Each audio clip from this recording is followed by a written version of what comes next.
If you've ever wondered if WestJet's economy class is worth your hard-earned dollars, you're in for a treat. Join me as I uncover the heights and lows of flying the Canadian airline in economy. After having reviewed their 787 service from Tokyo to Calgary, it is now time to test WestJet's short-haul fleet on a domestic flight within Canada. My 737-800 flight leaves in the morning and takes me out of Calgary, over the Rocky Mountains, down to Vancouver International Airport, located in Richmond, BC. In total, this ride will cross 670 kilometers and cost me about 1.5 hours of my lifetime.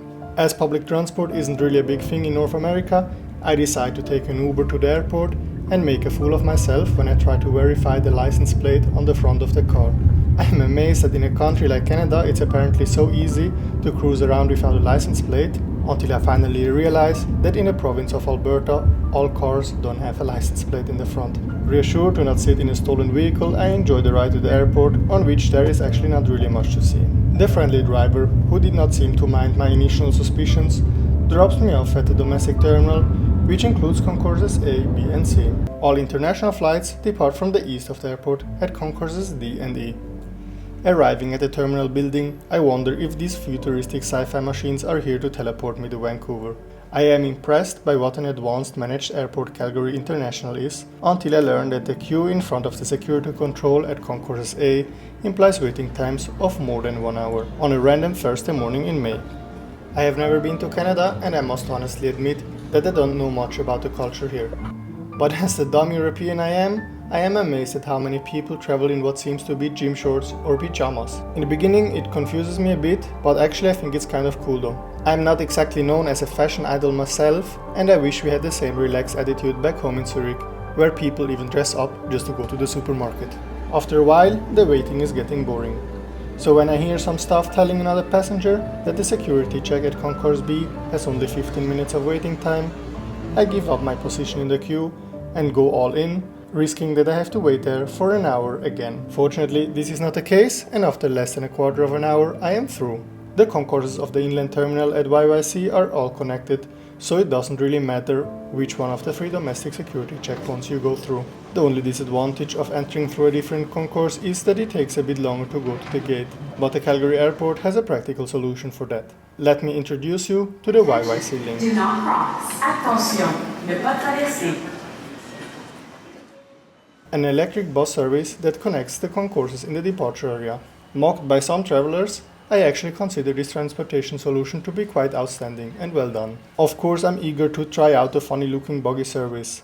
But before that, it's time for a quick stop at WestJet's own Elevation Lounge, which is located just past the security checkpoint at Concourse B. This lounge is accessible to WestJet guests traveling in the 787 business class cabin, or to all other travelers who are at least WestJet's Reward, Silver or Delta SkyMiles Gold members, or passengers who pay 65 Canadian dollars plus tax. Fortunately, the lounge is also accessible through my Priority Pass. The lady at the reception is very friendly, and the lounge makes a good first impression on me. There is no self-service buffet for hot dishes, they have to be ordered by QR code and will deliver to your seat. The quantity of meals that can be ordered is limited. The same applies to the available choice of meals. The menus seem to be freshly prepared, but apparently in Canada they don't use seasonings. This is probably the reason that I have never heard of traditional Canadian cuisine before. On request, however, we are served the sauce, and I don't want to talk down my experiences in this lounge. While access would have never been worth $65 to me, in fact, I do like this lounge. The decor is modern, the seating is comfortable, and there are even showers that you can reserve for free. Something that the lounge lacks is a smoking area. In fact, it's not even just a lounge, but a whole airport where there are no facilities for smokers. So if you smoke, you should think twice before booking a long-haul flight with a layover in Calgary. For connecting flights, you must enter Canada and smoke outside of the terminal, then go through security again for your flight. Well, that's ridiculous, especially if you have to wait for an hour to get back into the airside terminal. Anyways, it's time to head over to gate A11 to catch WestJet flight 111 to Vancouver.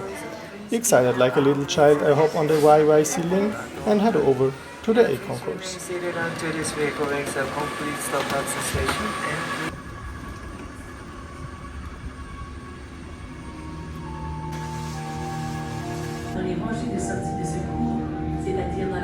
After a slight delay, boarding is opened. Boarding is done by zones, and unlike any other country in the world, People really respect that and only get up when their zone is being called.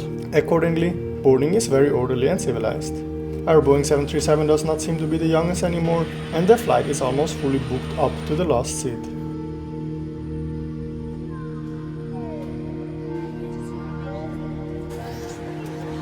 But now let me give you a seat tour.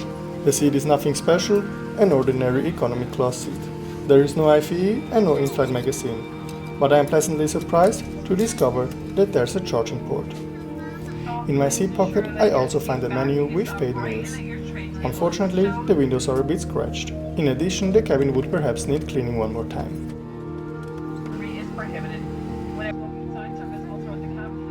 The announcements are held in English and in French. The latter, however, is only played from tape, since the crew obviously does not know French.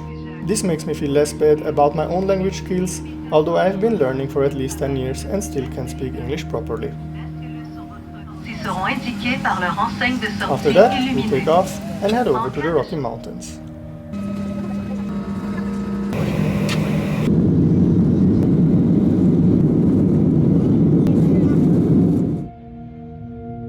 With this view, I do not regret for a second that there is no in-flight entertainment. I took a million pictures of the breathtaking natures for sure. However, the crew apparently does not like it as much as I do and tells me to stop recording. Are you filming? Please don't.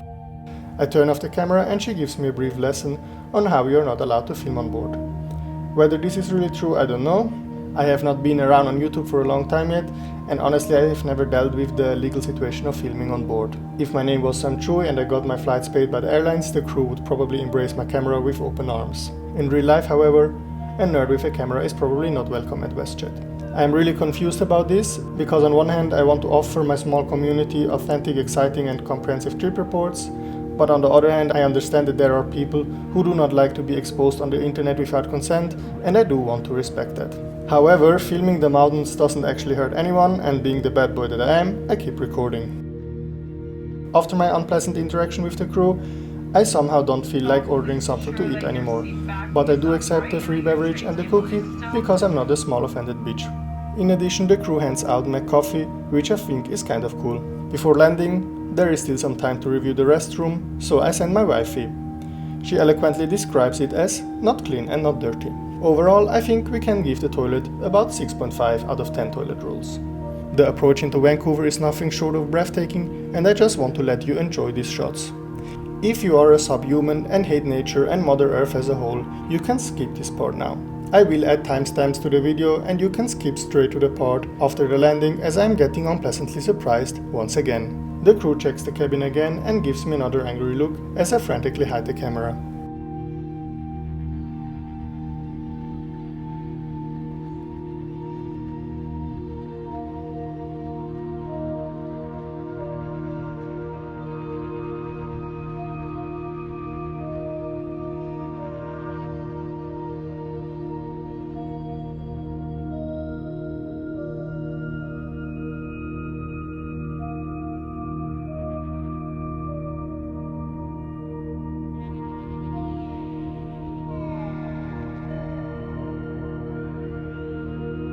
Arrived in Vancouver, we parked next to another WestJet 737, which also no longer looks like the freshest kid on the block.